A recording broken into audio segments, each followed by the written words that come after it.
Bonjour, mesdames et messieurs. Merci for joining on this grand rounds at the University of Ottawa Heart Institute. And also thanks for those joining us from the region as well as from other centers in Canada. And this is a very, very special occasion as we have truly a pioneer in a brand new field who is able to actually grace us with his presence. And just a few logistics. And that if you have any questions during the presentation, please use the Q&A feature on the bottom of your screen, not the chat function, but the Q&A feature in which you can pose your questions. And in fact, you can comment on other questions that's posed as well. And so you can interact, in fact, with the other participants. And we can also accept direct Q&A as well. And you can use the hands up feature. And then Kelsey or Allison will be able to invite you to join the panel and be able to pose the questions in person. And but if you have any technical issues, please use the chat feature, and Allison or Kelsey will make sure that you can join us successfully. And so today we are absolutely privileged to have Vincent Dumez as our esteemed Grand Round presenter. And but you know, I like to call him Dr. Vincent Dumez or Professor Dumez. Really, he has reshaped, I would say, the health research field, and now also health education as well as patient care, not only in Canada but globally, as we were just discussing earlier. And this is truly being a transformative process. And so he is the pioneer, and he is the originator of patient partnership. And he has taught us, and that's physicians, allied health teams, and even the health system, the paramount importance of the patient's voice, the patient's view, patient's expertise, and the importance of the patient's participation in all aspects of research, and now decision regarding care programs as well. And he started the movement, now is unstoppable, and now it's all over the world.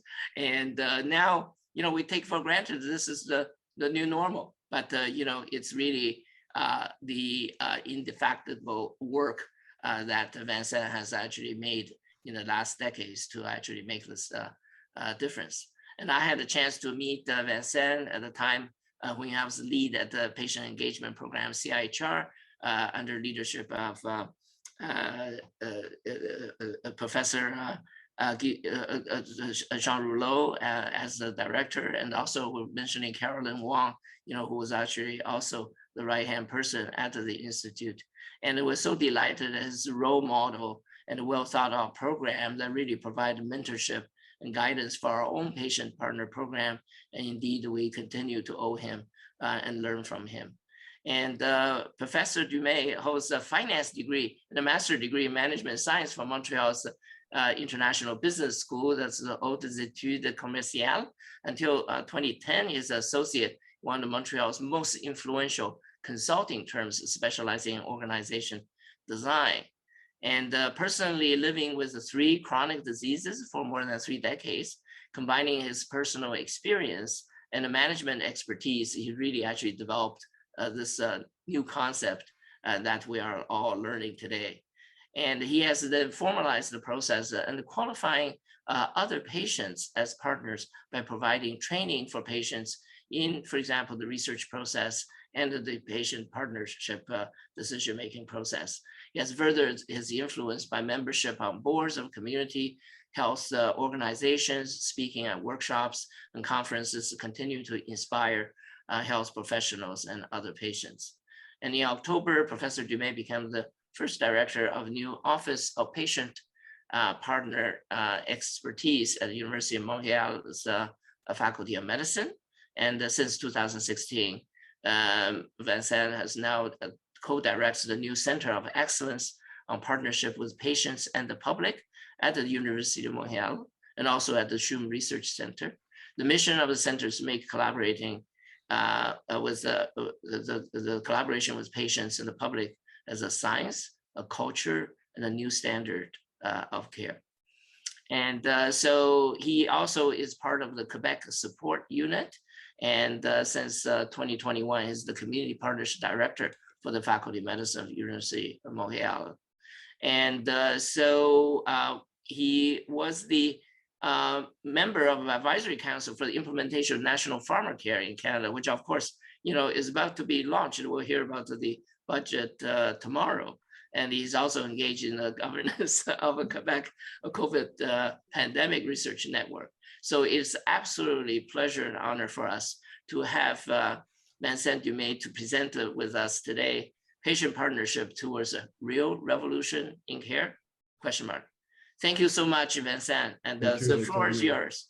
Thank you for this great introduction. And yes, we'll see what's in the budget for pharmacare, but yes, we have a good hope that it will follow some of our recommendations that we did a few years ago now. So we cross our fingers.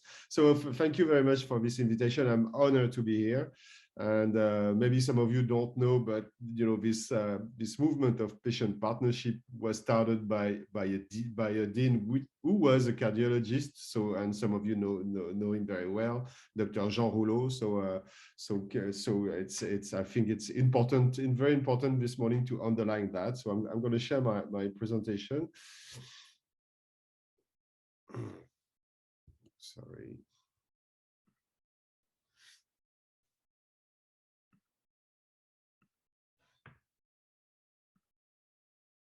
Okay, do you see it well?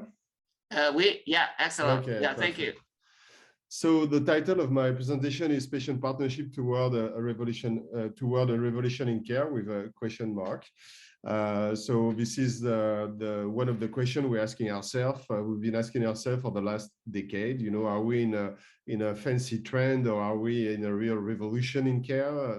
Looking to how patient partnership initiatives emerge, in different parts of the world, and especially in Canada and in Quebec. So that's the big question, and I think we can answer it today. But I will do that. I will let you evaluate if we are if it's a fancy trend or a real revolution. I think I will feed you through my presentation, and in order to have a discussion about that later. So maybe I like very much to come back on my own story before presenting on patient partnership, because life put me at the crossroads of many events, which was very was determinant to the way 12 years ago I launched the patient partnership program at University of Montreal, and it was it was not a rupture for me. It was a continuity of my life and my life as an experienced patient. So first of all, I'm an hemophiliac. I'm a severe hemophiliac. So it means I've been experiencing health for the last 52 years now. And hemophilia in the 70s, when I was born, was a very severe disease. It's still a severe disease, but the treatments are very efficient today and very easy to administrate. It wasn't the case in the 70s. So the story of a patient at that period of time, an hemophiliac patient at that period of time, was making moving from hospital to home on a regular basis, sometimes 2-3 times a week. So we were trying to manage bleedings at home, and then when we were not able, we landed at the hospital. So it was a big challenge at that period of time for hemophiliac family to be autonomous. To learn, as many things as you can to make sure that you can stay home, you can identify bleedings, you can treat bleedings. And we were very lucky because we were maybe the first community. I'm like you can hear, I was born in France, but it was exactly the same thing here in Canada. The hemophilia community was very well organized with clinicians, with hematologists, to help patients actually to be more educated and their family so in part of the care process in the learning approach for patients and family was totally integrated in the care system already in the 70s, and it was something very unusual at that period of time. So the world I was raised in was a world where I saw my parents and then me when I was 6 years old, supported by my clinical team to learn how to diagnose myself, how to treat myself. And even if the disease was very intense and was, really difficult to live, at 6 years old, I was already treating myself,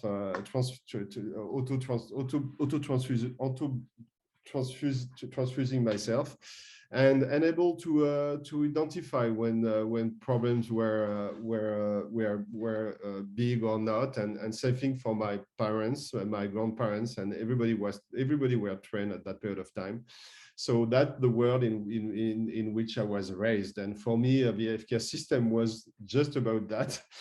But I learned that it wasn't the case. I was in some kind of a bubble, and we learned that very quickly at the beginning of the 80s, because as maybe you know, most of hemophiliac were blood contaminated by HIV and hepatitis C, that in what we call the blood affair crisis. And this was the beginning of a totally different experience of healthcare for me. And so it started by a rupture between my clinicians and with my clinicians, actually, because this affair was very dramatic at that period of time. There was many questions asked regarding our own contamination, so there was a rupture in the trust we had in our clinicians. So we started this new adventure of HIV with facing this very unknown disease. I was 14 at that period of time, and at the same time with I would say a rupture in the relation between us patients and our clinicians, a trust, I would say, rupture, because of the contamination and just what just happened. And then I experienced living with HIV. I was an AIDS activist very quickly, at the beginning of the 90s in Montreal. I was very keen to defend patient rights at that moment. And also I was observing, and it was very interesting because it was very interesting to observe how patients with HIV in a period of time where there was no treatment were sharing their knowledge to survive. And I would say between 85 and 95, before the arrival of efficient drugs like we have today, there was this capacity of the community and even clinicians to share their experiential based knowledge, to make sure that we were able to learn from the ground, to learn from experience. And it worked, actually. It worked very well. And what we know today, and what, as self-management, therapeutical education, was coming from this period of time. So many academics were observing, what was happening in the AIDS community, and how people were sharing knowledge and were actually co-building knowledge. And it helped a lot to conceptualize actually those approaches as self-management and what we call in Europe more therapeutical education. Self-management, for instance, in Stanford was conceptualized by Kate Lorig, who was observing the AIDS community in San Francisco at that period of time. So and that's what, as an AIDS activist, I focused a lot on that, actually, and I was also an observer on how my community was actually managing knowledge, and how we were supporting ourselves. and observing also our capacity to learn, capacity that I experienced also as an hemophiliac, and it reinforces me a lot on this conviction I had that patients have knowledge, that patient can build knowledge, can develop competencies, can be our actors of care, which are today the basis of patient partnership in care, and I will come back on that. I did university studies, and it's quite important in management, like Dr. Yu said. But in my master thesis, actually, I did it during the Craver inquiry, which was the public inquiry was trying to understand the blood affair, the contamination of hemophilia and transfused people by HIV. So it was a period of time for me to reflect on what happened and where were the dysfunctioning of the system, as and taking a step back on that, and it helped me a lot to understand the healthcare system and how it can sometimes be so dysfunctional that it can lead to this kind of dramatic situation. And I was a strategic management consultant for 12 years actually also, and I drove some big transformation in Montreal. So when in 2010 Dr. Jean Rouleau, after having accompanied him as a strategic management consultant to do the strategic planification of the Faculty of Medicine, asked me if I would be ready to start a patient partnership program at the Faculty of Medicine and see what it can do to bring the patient voices in the Faculty of Medicine. I said I quit.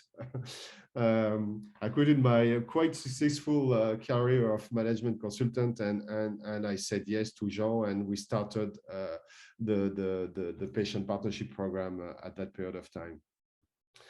So today, and just to let you know, the Center of Excellence on Partnership with Patient and the Public is rooted at the Faculty of Medicine of the University of Montreal, but also at the Research Center of the CHUM, so the University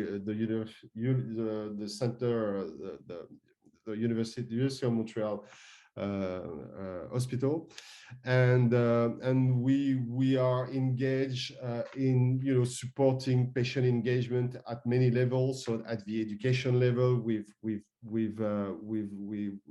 and I'll come back also on that. We did a lot on how to engage patients in medical education, in health sciences education, and so on. We, like Dr. Yu said, we are also very much engaged in research, and we accompanied many research networks and researchers to see how to build their capacity to engage patients in research. Same thing in care, and also we have some kind of leadership at the international level. Today, the concept of patient partnership is deployed in France, in Belgium, in Italy, in Switzerland, in many countries, so in the States. So when we have the opportunity, we support also our colleagues across the world. So I don't know if you remember, maybe some of you have read this article of this paper in the British Medical Journal in 2013. British Medical Journal was actually observing that there was an emerging trend on the thinking on how to engage more patients in their own care, but also how to engage patients at the meso and macro level. So how to engage patients in the thinking of the evolution of the healthcare systems. And there was this statement of BMJ that maybe we are facing a patient revolution, which was beginning, and so that's the question we're going to ask ourselves today. Are we in a revolution or are we not? So was the BMJ right in 2013 or not? It was interesting because it was about also the observation of a cultural shift And in 2013 we had the program was already developed has been already developed for 3 years, and it was obvious for us that it was a cultural shift. It was easy to observe the resistance we were facing at that period of time, and see how much it was embedded in practice, and how much it was changing the DNA of practicing medicine, but practicing clinical practices in general, not only medicine, but also for all healthcare professionals. So for us, when this paper was published, it was obvious that we were in a revolution, and I'll try to explain why now. So we are not, patient partnership is not something that just appear and like that from nowhere. It's not something that we invented. It was already taking place. It's the outcome of maybe at the crossroads of many disciplines, many concepts, many way of looking at cares. There was participatory research who was experimenting, patient engagement in research in many ways, and the participatory research they did that for decades. They've done that for decades. There was the movement on patient-centered care, was already in place and very well in place when we started in 2010. And I will come back on what is the difference in the way we look at that. But it was a very important step. There was all these knowledge translation approaches were beginning to focus on how to transfer knowledge to patients, to people, to society. In a period of time where chronic disease were raising almost a majority of people were facing issues with chronic disease. It was time to see how we can help people learn more about their health issues. There's this big movement of shared decision making who started in the 80s. Was all about how we can support patient and clinician to take decision together, and which is all today a very important and well-structured discipline. Self-management, like I said before, at Stanford University, developed in the 80s, also by Kate Lorig, who was, the beginning of, I would say, a structured way of looking at patient education embedded in care process, and the quality improvement movement. When the quality improvement movement started in healthcare, maybe in 2000, in the year 2000, it started without patient and clinicians. It was only quality people who were thinking together how to improve the healthcare system, but it led at that moment to catastrophic outcomes. So very quickly, the quality improvement, movement realized that it was very important to engage clinicians to start, and then we convinced them that it was very important also to engage patients. It's I was discussing that just before starting with Dr. Liu, and it's amazing to assess, to realize actually that the healthcare systems have been defined for decades without their clients. Before before patient engagement, patient partnership, there was not so much mechanism for healthcare system leaders to get the voices of their clients. Maybe the satisfaction surveys, but we know how much they are limited in what they can bring as learning. So there was no connection between, you know, how the healthcare systems were developing, and the perspective, the view of patients and families who were experimenting it. And maybe that's why it's sometimes so dysfunctional, but also maybe that's why I think we had so much success, because when for the first time we were able to invite patients, you know, on quality improvement committees, for example, it was very easy to observe the added value and to see, you know, what kind of perspective they were, you know, adding at the table, and how much they were unavoidable. They were unavoidable. And so it's, you know, when we talk about patient partnership, it's something quite obvious. Actually, it's not very complicated. It's complex. It's a complex concept, but it's not complicated. And I think it's a very important nuance to do, to understand that. It's like we say in Quebec, c'est du gros bon sens. So maybe you already saw this figure, but I think it's important to come back on that. So when we started in 2010, and so some, you know, there was, you know, and you know, for decades, the model of care, which was, you know, the what's predominant, was what we call medical paternalism, where actually we were pushing care to patients and families. And it was it was coming from, you know, the biomedical approach, biomedical philosophy of the 50s, of the 60s, of the 70s, you know, where, you know, and the way we were looking at how at medical practices before chronic disease, I would say, if I simplified a little bit the explanation. So it was, you know, I would say medical paternalism is a lot about pushing care to patients. Then came patient-centered care, with, you know, this very well-known figure of, you know, patient and families at the center of care, and we were now listening to their needs. We are not listening only to their symptoms, but we are listening to their needs.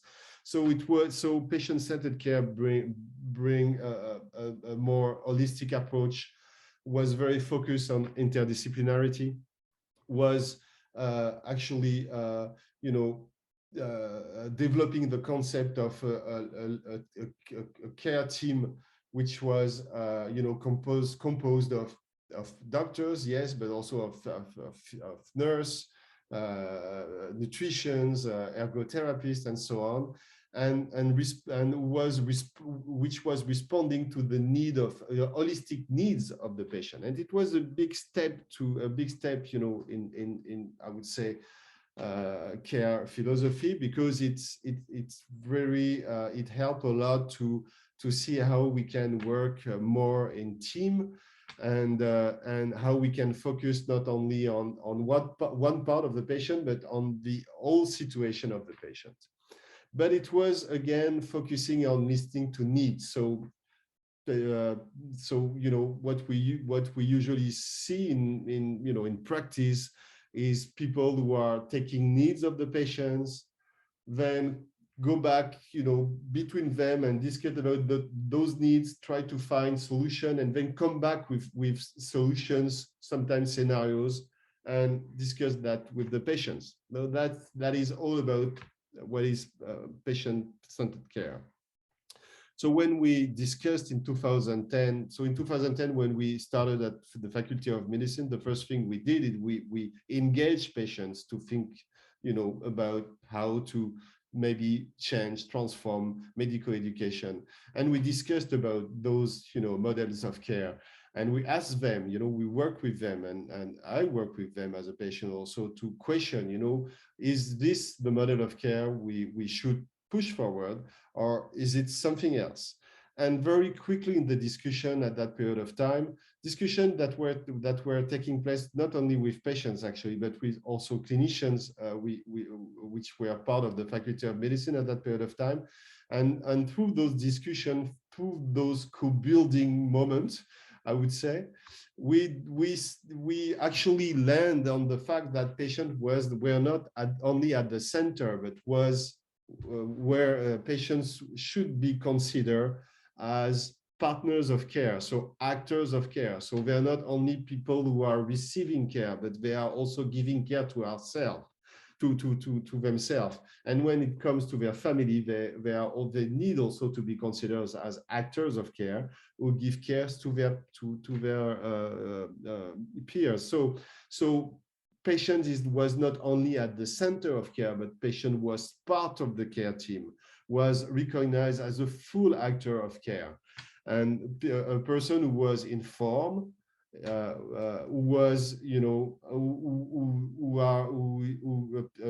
a person who's developing knowledge through the process of living with the disease, a person who is developing care skills, and who helps a lot the team to focus on, on the contextualization of care, and should be considered as part of the care team.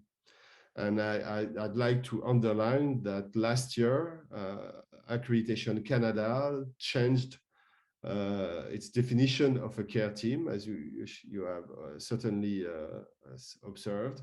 And now, as we did in the University of Montreal a decade ago, now the patient is considered as a full member of the care team. So this is partnership. Partnership is not only about capturing needs of the patient and then, look at how we can respond to it. Patient partnership is about considering the patient as a full member of the care team, as an actor of care. So in the meantime, it means to consider the patient as someone who has an expertise, who has a knowledge, and that this knowledge, this expertise is a key of the success of the whole team. And actually that we can't, achieve some health objectives without integrating this expertise, this knowledge, those competencies, and in the frame of a co-building process of care. And that is very different. So that is where is the paradigmatic change. And so when we talk about, because we are focusing again on the process of working together, of co-building together, of co-lead together. And so it's about the recognition of that. On one side, we have clinicians who are, without any doubt, without any questions, experts of the disease. And on the other side, we have patients who are also experts, but in living with an illness, with a disease.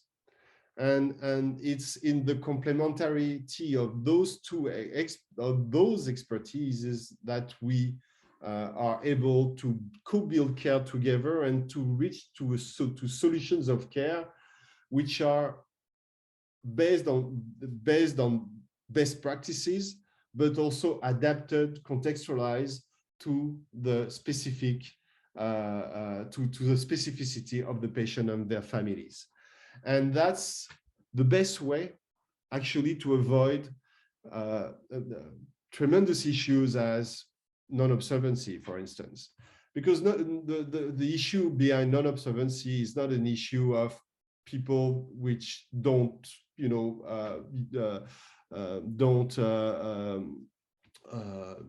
take their drugs because they don't want to. It's a lot about giving sense, giving meaning to why we are taking a drug and what does it mean, what is the objective, and how we integrate side effects in the day-to-day life, how we make sure that this drug will be efficient but will not create some of collateral issues that will have an impact on the life of the person. So it's about making sure that, again, the solutions we're going to choose together will be co-built and contextualized, also based on the universal understanding of evidence-based medicine, but also on the contextualization of the specificity of the life of the patient. And so what we've learned in the last decade, multiplying patient partnership in care projects, is that the one of the challenge, it's the recognition of this expertise of the patient. And it's fun, because when I presented for the first time the concept of patient partnership at the Council of the Faculty of Medicine in 2010, just before starting the program, the first question that was asked to me by the head of the surgery department at that period of time was, this is very nice, Vincent, this patient partnership approach, but you'll have to explain us what is the expertise of a patient.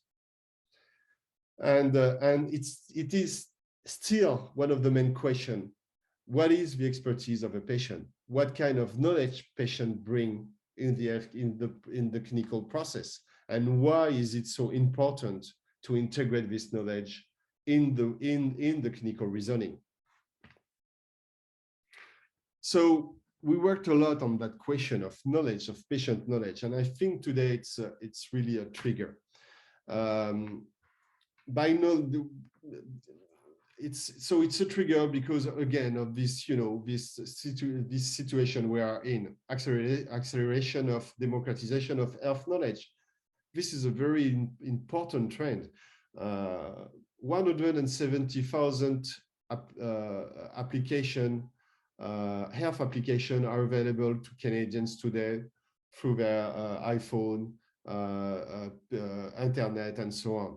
170,000. It's a lot, and people are connected. 95% of people who are visiting their patients, of patients who are visiting their physician or their healthcare professional, before doing that, they consult internet, they consult their iPhone, they consult their Apple Watch, they consult their friends, they consult their peers. So they are preparing themselves now before coming to see coming to see clinicians. Maybe it's not obvious, but studies show that it's very much systematic right now. So they are, through also living with chronic disease, they build knowledge. And families also, through the burden of supporting more and more their peers through disease, they're also building knowledge. So there is a big building knowledge processes in place. During COVID, we did that also. During COVID, how many times we auto-diagnosed ourselves? How many times we went on the net to look for the last outcomes of the disease? To how many on treatments and so on. So we in our culture today, it's integrated in the way we act. We are always questioning ourselves about our health, and it's a good news. Sometimes I think we are maybe becoming a little bit too much hypochondriac, but at the end of the day, it means that in our behaviors, in our day-to-day behaviors, we are integrating the fact that we are more and more sick, unfortunately, and that we are more and more, anticipating the fact that we can be sick. And it leads to behaviors as consulting internet, consulting healthcare professional, asking questions, and so on. So just here, I don't know how many people we are, maybe 50. How many of you, you know, beside your your professional activities, have asked themselves about, you know, symptoms they have during the week, and just, you know, maybe try to find information about that. So again, at the end of the day, it means that we are building a lot of knowledge as simple citizen facing health issues, and more health issues. So there are many ways of looking at this question of knowledge, but this is one maybe representation I'd like to show you. So there are we define 4 kinds of knowledge to start at the Center of Excellence. So we can observe that the patients have clinical knowledge that they actually capture through their, you know, discussion with healthcare professionals, and you know, through again internet and so on. So they have this capacity of mobilizing evidence-based medicine in a way or another, maybe not in a good way all the time, but they are doing it. So if they are well supported, it can be well done and it can be very useful. They have navigation knowledge, so they navigate a lot in the I would say sometimes the chaos of healthcare systems. So they have tremendous knowledge of how to navigate, how to access, when to access, depending, you know, depending it's the weekend or it's a weekday, or it's night, or it's whatever. So they develop a huge capacity of taking decision on what to do at one moment and where to access the healthcare system. This is the knowledge that is mostly mobilized during, you know, quality improvement, when they are engaged in quality improvement committees. There is also auto monitoring knowledge, which is growing a lot because of, you know, Apple Watch, the multiplication of auto monitoring tools, but also because, again, like I said before, this tendency of this I would say behavior that is developing more and more, and this habit of asking ourselves what is going on with our health. So we are almost on a regular basis today auto-diagnosis ourselves, and trying to understand symptoms we are feeling, and assess if it's bad or not, cancer or a flu or whatever. So we are more and more developing this auto monitoring knowledge, again supporting by more and more tools today. And there is also experiential knowledge, which is the knowledge that we share with our peers, that we share on network, that we share with, you know, people living the same situation than us. And this is also getting bigger and bigger, again, because of social network, because of organized patient association and so on. So there is more and more exchange of this kind of knowledge. So we are, you know, I would say the portrait of patients and families is changing a lot, and we need to consider that. And I think we need to consider that not as a threat, but as you know, something that was awaited for a long time, that people actually realize that they are sick, that they can mobilize knowledge to take care of themselves, that we can develop and I would say reinforce their capacity of taking care of themselves. And that is what it is all about, you know, making sure that patient and families are becoming more and more efficient partners of care, and to make sure that at the end of the day, they will be fully, you know, engaged in the care process, and they will be part of the solution for themselves. Just a focus on this very interesting article paper was published in 2019. It's a short one. It's a editorial, a commentary in Lancet on the emerging auto-diagnostic tools we can see on internet now. Like I said to Dr. Liu just before starting this lecture, we tested at the center an auto-diagnostic tool was gathered by data coming from family doctors, and this tool, you enter symptoms, and at the end of the process it gives you a diagnostic reliable at the level of 85%. So it's not public yet, but it's the kind of algorithm that are gathered by Google, by Apple, by the big GAFAM people, and which are going to be available pretty soon. Some of them are already in beta version. So there was this paper of Lancet, observing this situation, of auto-diagnostic tools, more and more powerful, and the conclusion of the article, I think, is quite, make the quite, I would say, dramatic in a way. That it was assessing that it's a cultural level revolution, because the sacred power of diagnosis now lies in the literal hands of every man. And this is, I would say, what is the more important resistance regarding the patient partnership approach is that it's easy to assess that by having more active patient, having more patient part of the decision-making process, giving them the more capacity to develop knowledge and to develop their competencies, it has an impact on their capacity again of diagnostic themselves, and not coming into your office not only with symptoms but with diagnosis.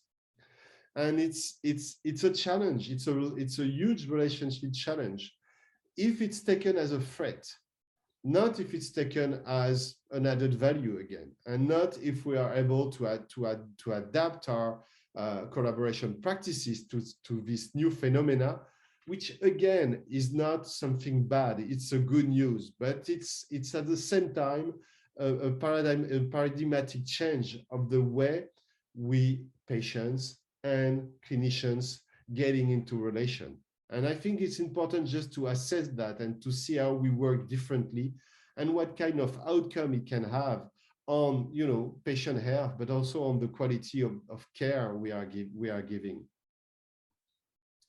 So we worked a lot also at University of Montreal, and I'm not going to go through that. We worked a lot on patient competencies.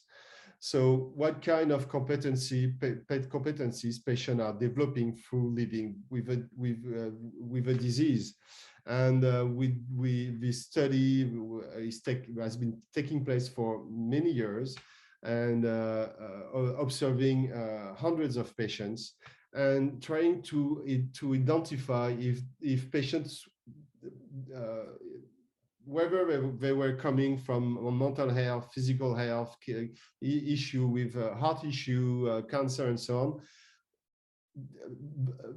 our patients were developing common competencies, and we identify and we assessed that it was the case. And we were able to identify 15 competencies that are easy to support, to develop, and on which we are working a lot right now. So I'm not going to describe them because it's a lecture by itself. So if you are interested in knowing about a little bit more about that, because it's very interesting, I will be glad to do so. So during the care process, there are moments of partnership which are very important.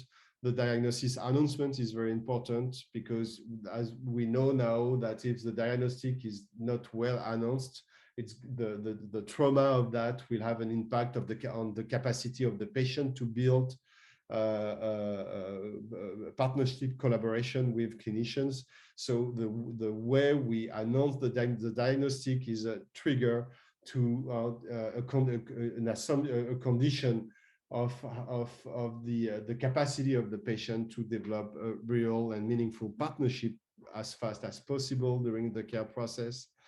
The discussion on the clinical reasoning is a place for partnership, because it's the moment to integrate again evidence-based medicine data with very contextualized data in the discussion, in the dialogue, to co-build a solution from those two, and I simplify when I say those two, because those many sources of information which are needed to, at the end of the day, have a care plan which is reliable in the scientific way, but which is also fully adapted to the life context of the patient.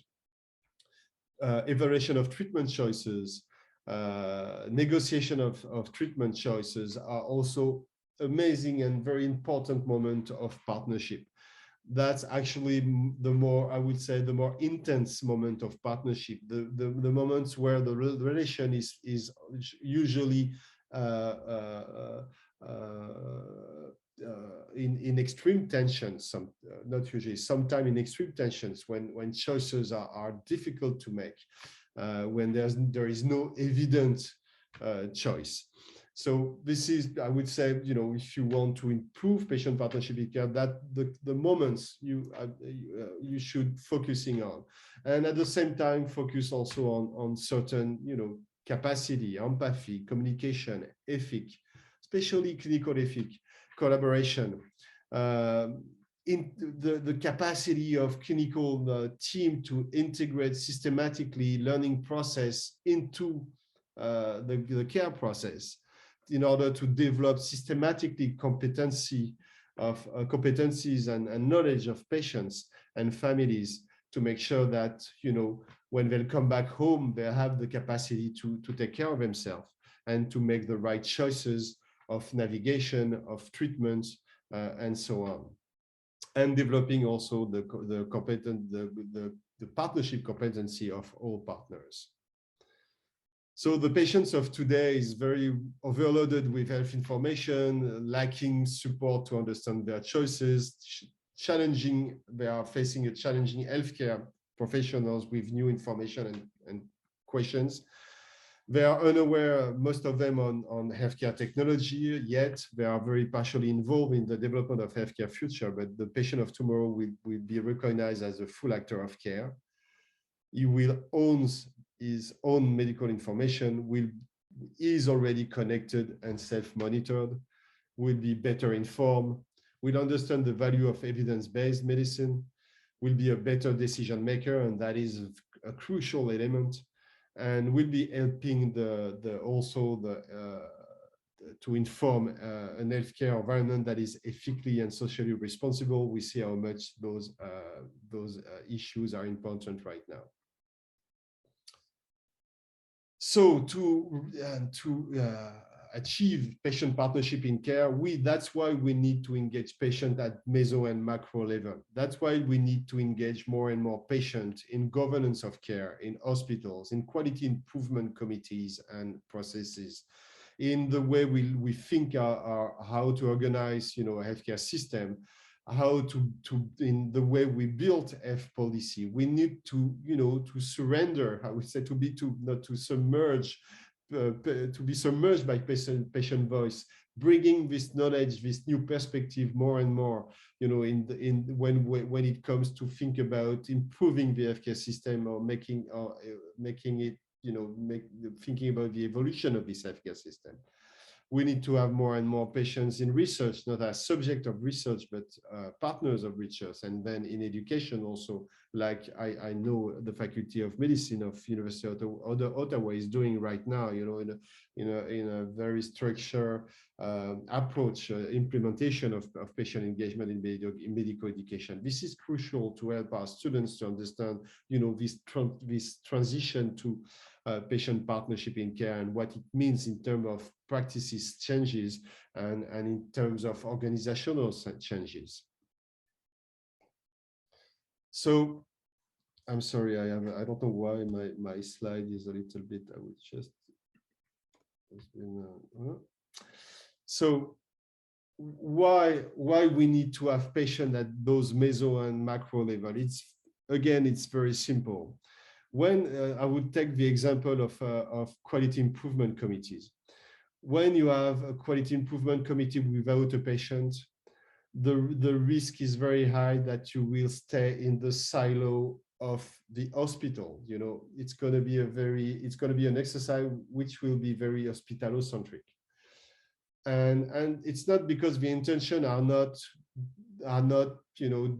doing something different, but it's because we don't know what we don't know. So the way people are trained, the way people work, it's in silos in order to be efficient, etc., as you know very well. So when you bring a patient, on a quality improvement committee, for instance, it will bring you a more systemic view.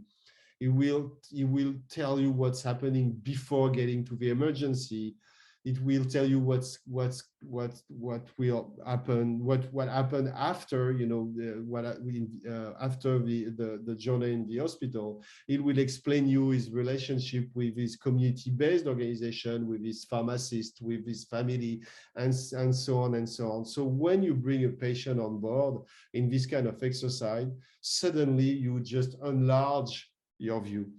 You will focus on the more, automatically on something more systemic.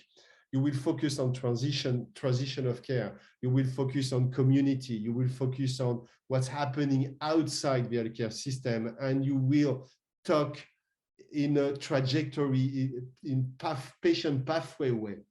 So today, teams which say that they develop care trajectory without patients, the risk they have is to stay in silos. If they have patients on board, it will help them to just enlarge the exercise and make sure that we will approach organizational issues, improvement issues in a more systemic view. That's the big, I would say, added value of patients when they are, engaged at the meso and macro level of the healthcare system.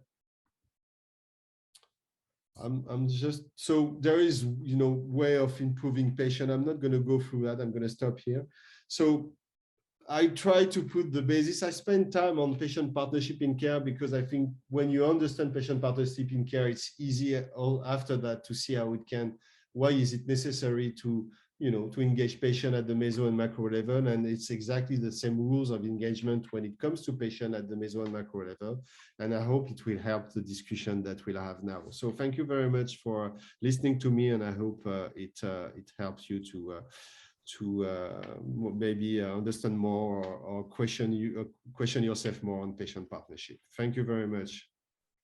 Yeah, merci beaucoup. Yeah, this has been a fantastic journey, and also I think a lot of wisdom in taking us going forward as well. And so it's really actually very exciting in terms of some of the transformation that's really actually taking place in healthcare. That is all for the better at the end of the day. And so maybe we can entertain some questions. And I have the pleasure of having Dr. Rob Beanlands, who's the Deputy Director General for the Institute. And so Rob, thanks so much. And please go ahead with Q&A. Yeah. Thanks, Peter. And Vincent, thank you so much for your enlightening talk. I really like the concept of thinking about the patient pathway. It's a very, very positive message and really kind of captures what I think we need to be doing going forward, all of us, in a better way.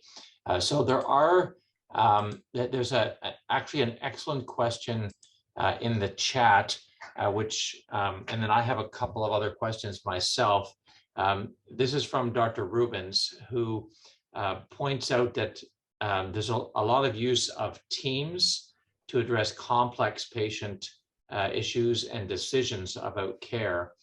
And the question is, do you think our patients or patient experts should be actively involved members of such a team to add a patient for perspective? For example, the inclusion of a patient who's had a procedure on such a team to give a perspective.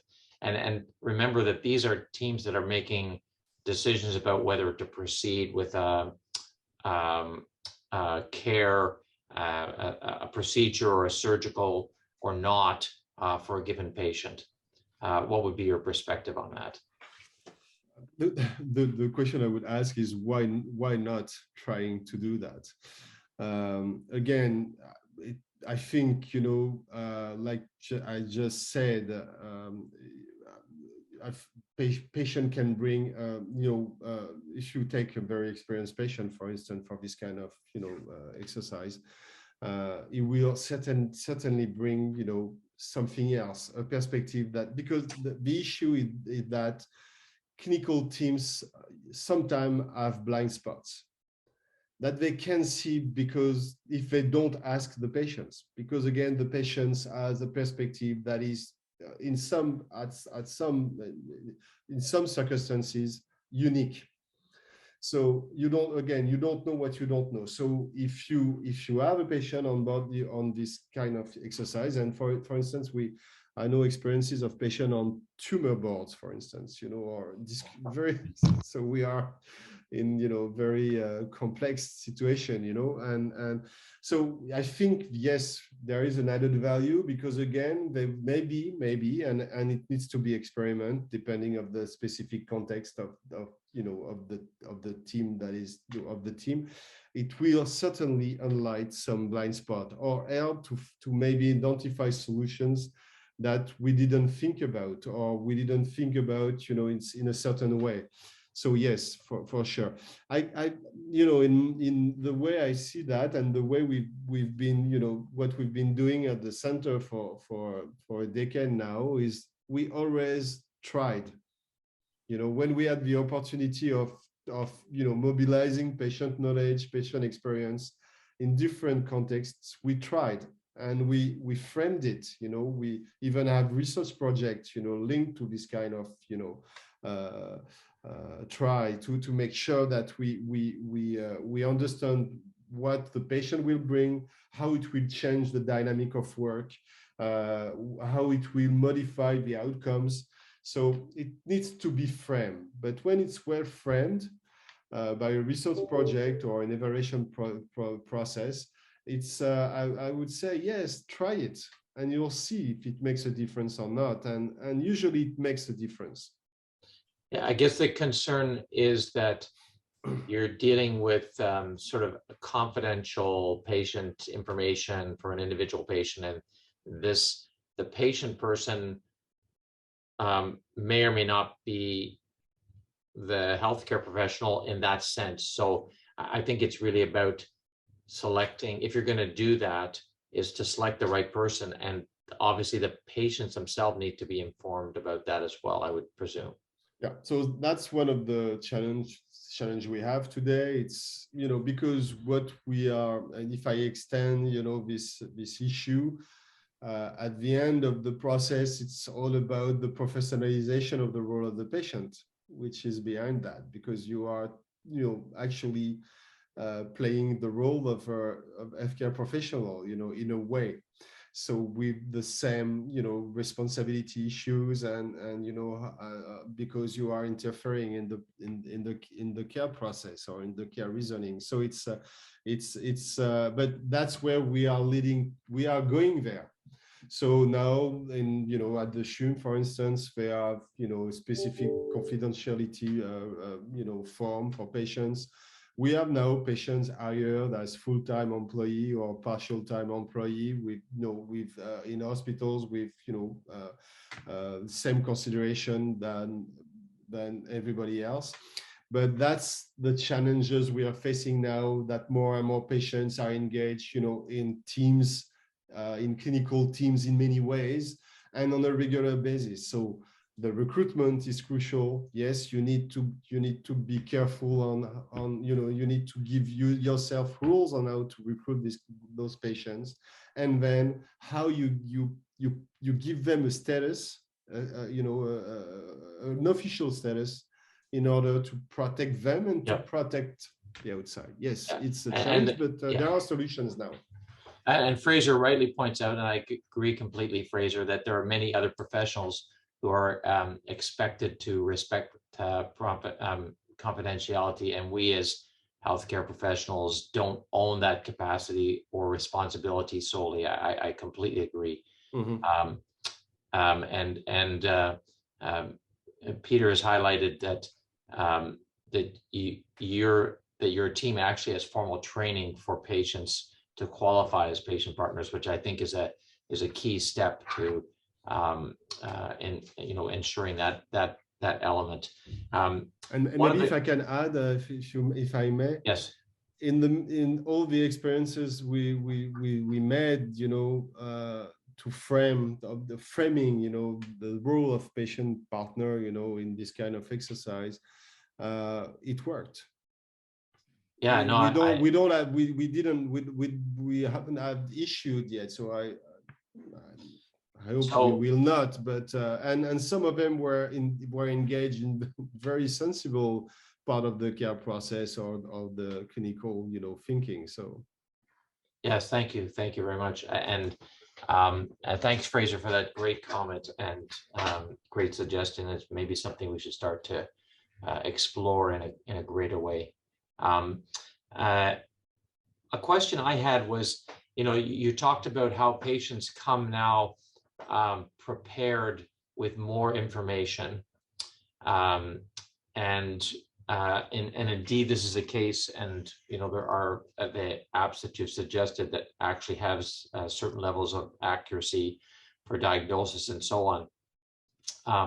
But how do you handle, or how do you help healthcare professionals handle misinformation, which is, I think, also an equally or a rising challenge in the population, as patients come in with sometimes good information, sometimes good information that they don't understand, or sometimes misinformation. So I think it's a call to accelerate our capacity to integrate learning process in our care processes. I mean, the situation is quite easy to understand right now. We have big companies who are putting in place very sophisticated health tools, and they are, mostly they will, in a short-term perspective, controlling the continuum of care.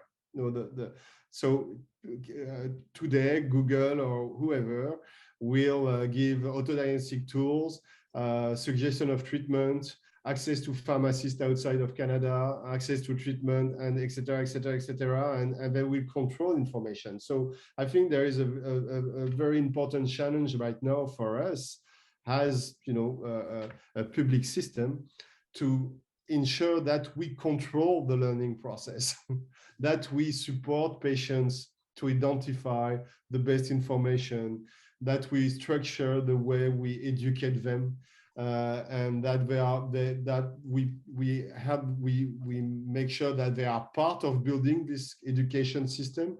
So, and to identify which is the good information and which is not.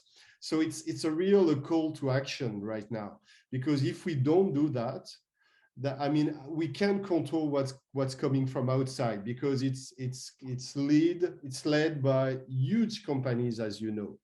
So the only solution we have is to make sure that we frame it from within our organizations.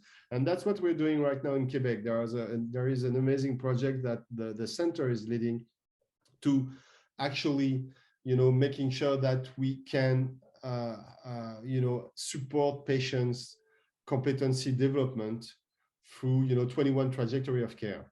So identifying learning needs for each trajectories and the right tools to use and the right, contents to mobilize to support the learning process. So, and also maybe a getting process to identify which tool is, worth it, which tool is not, which contents is, evidence-based, not, we know the sources of funding and so on, because there are many issues. And so we need to drive this process as a public, government, and not let that to outside to private companies. I think it's crucial, because if we don't do that, it's gonna get more and more tense. Yeah, so that's completely agree, and I think we're well past the hour, so I will pass it over to Peter shortly to close out. I really want to thank you, Vincent, for joining us this morning. It's very, very enlightening, and I think will help shape the future of how we engage patients better. I just close here with a comment from Anne-Marie Julien, who makes the point that the issue of knowledge translation that results in quality and credible information is critical. We cannot control the learning process, but we can help them navigate that. And I think this is exactly what you've been saying. So I appreciate that comment. So over to you, Peter, to close out. Thank you. Yeah, thanks so much, Rob. And I think, just want to echo the sentiment, and also from the participants as well. This has been really a fantastic experience, in terms of not only the pioneering work, but continue to push the boundaries, in terms of how we truly can engage the patient as a part of the healthcare system, and the partnership truly in the not only the decision making, but also in terms of improving outcomes and the quality of care as well. And so this has been a fantastic session, and and thank you so much for the leadership and bringing the latest, to this community. And so I just want to let folks know that we do actually have a roundtable. This is really a treat for us. And so for those who are interested in joining a roundtable, please feel free to do so. And again, Allison and Kelsey can give you the link to join us. And so on behalf of the whole community, thank you again, Vincent, for a fantastic presentation and for the amazing work you're doing. And so we will continue to work with you and hopefully, qualify as a partner with you on the patient partnership journey. Thank you. Yeah. Thank you very much. Thank you. Yeah. Merci beaucoup. Take care, everybody. Yeah. So have a wonderful day. Thank you. Bonne journée. Au revoir. Yeah. Yeah.